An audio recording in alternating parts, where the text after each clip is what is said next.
पाठ 11 सरदार वल्लभ भाई पटेल। ऐसा कौन भारतीय है जो लौह पुरुष सरदार वल्लभ भाई पटेल के नाम से परिचित ना हो। भारत के इतिहास में उनका नाम अमर है। वल्लभ भाई पटेल का जन्म 31 अक्टूबर 1875 को गुजरात के नाडियाद में हुआ था। उनके पिता झबेर भाई एक किसान थे।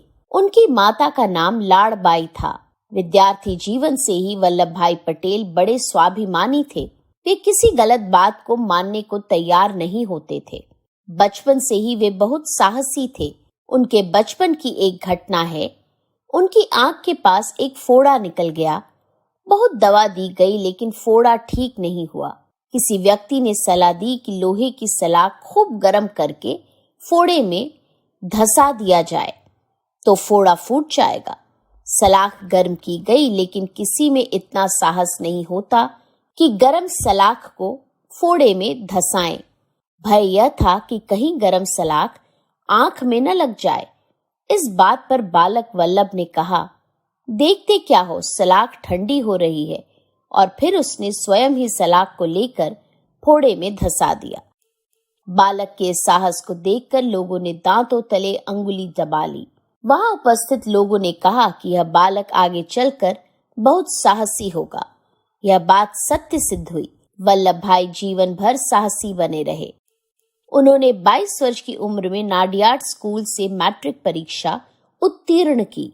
फिर मुख्तारी परीक्षा उत्तीर्ण करके गोधरा में मुख्तारी करने लगे। कुछ समय बाद वल्लभ भाई पटेल वकालत पढ़ने के लिए विदेश चले गए। वहां रहते हुए उन्होंने बहुत ही सादा जीवन व्यतीत किया। वे अपना सारा समय अध्ययन में ही लगाते थे। वे जहां पर रहते थे वहां से पुस्तकालय बहुत दूर था।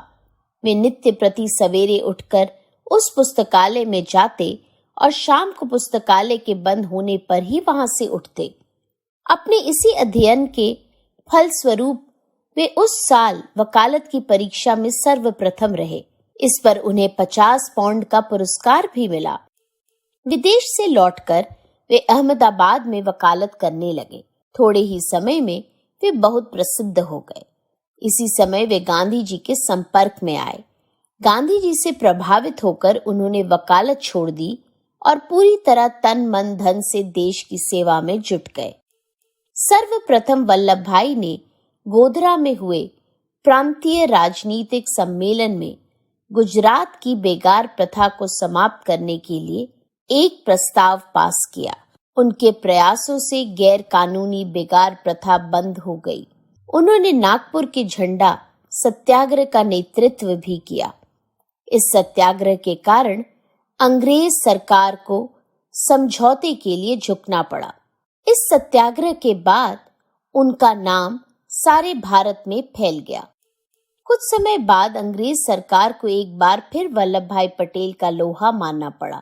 अंग्रेज सरकार ने गुजरात के बोरसद नामक तालुके पर 2,40,000 से अधिक रुपए का कर लगा दिया। इस ज्यादती के विरोध में वल्लभ भाई ने लोगों को कर न देने के लिए संगठित किया।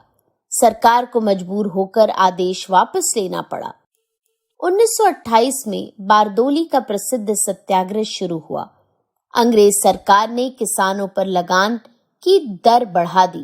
किसान वल्लभ भाई के पास गए।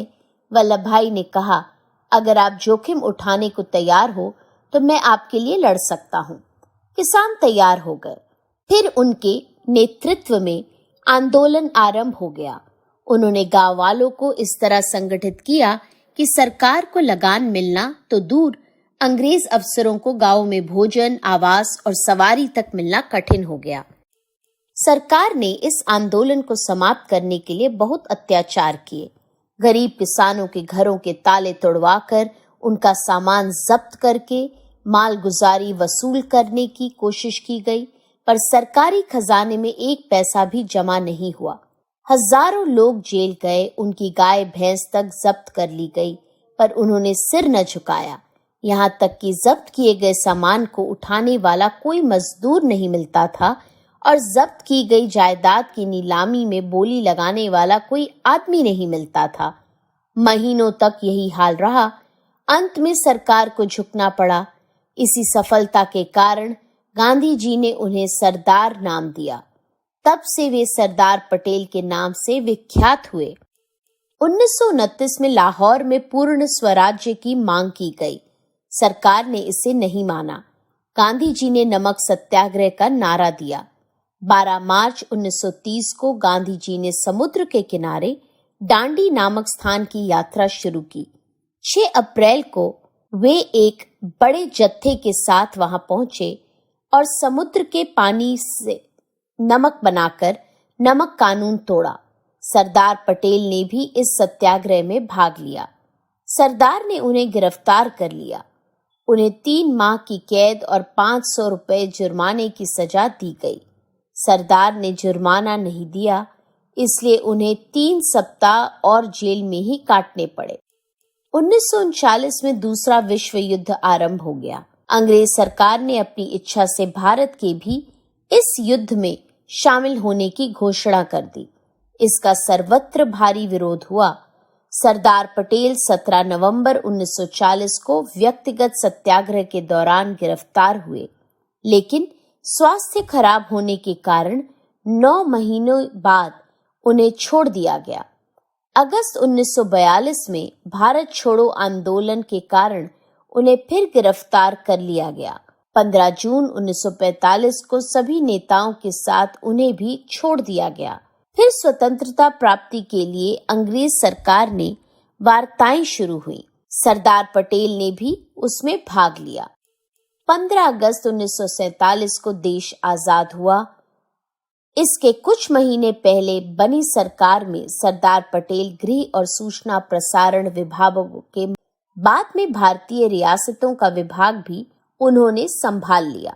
फिर वे भारत के उप प्रधानमंत्री बने।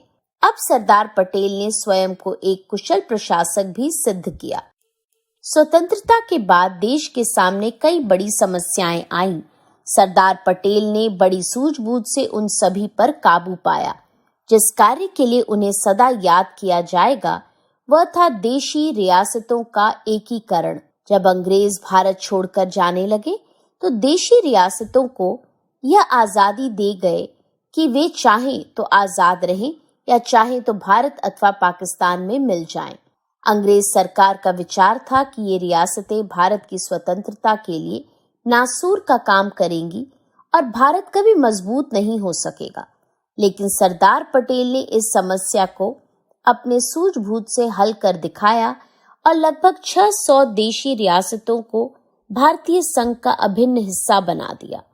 इसीलिए सरदार पटेल को भारत का लौह पुरुष कहा जाता है। सरदार पटेल का स्वतंत्रता प्राप्ति के बाद स्वास्थ्य ठीक नहीं रहता था, फिर भी वे अंतिम समय तक कठिन परिश्रम करते रहे। 15 दिसंबर 1950 को दिल के दौरे से मुंबई में उनका निधन हो गया। उनकी पावन स्मृति में गुजरात में सरदार सरोवर बांध के निकट केवड़िया में विश्व की सबसे ऊंची प्रतिमा का निर्माण किया गया है।